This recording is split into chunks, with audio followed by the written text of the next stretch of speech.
Բարի լույս։ Այսօրվա հոգևոր նախաճաշի խոսքը կուզեմ նշանների մասին լինի։ Դուք ինքներդ կարող եք ասել, որ կան մարդիկ, որոնք անընդհատ թվում է, թե իրենց կյանքում նշաններ են փնտրում, տեսիլքներ, հրաշքներ, եւ երբեմն իրենց պատմածից եւ ոգևորությունից հասկանում ես, որ դրանից դուրս իրենք չեն պատկերացնում իրենց հոգևոր կյանքը, իրենց տեսակի ընթացքը։ Եվ մարդկանց տեսակ էլ կա, որ անընդհատ սպասում ունի, որ մի նշան իր կյանքում պիտի տեղի ունենա։ Եվ սա ըստ երևույթին փչացնում է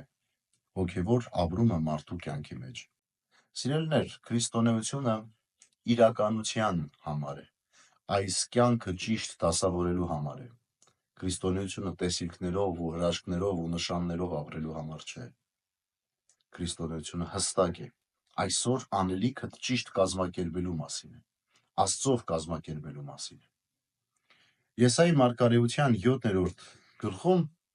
հետևյալ պատմությունը կա։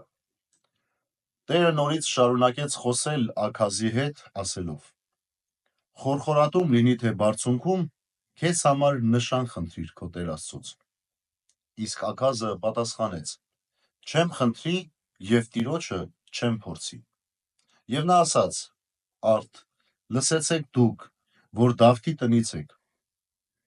ձեզ թեթև բան է թվում մարդկանց նեղություն պատճառելը, ինչու եք ուզում Տիրոջը ևս նեղացնել։ Դրա համար էլ Տերն ինքը ձեզ նշան է տալու. ահա կույսը պիտի հղիանա ու որդի ծնի, և նրա անունը պիտի լինի Էմմանուել։ Ուրեմն չկա ավելի մեծ նշան, քան այն, որ կույսը պիտի հղիանա և որդի ծնի։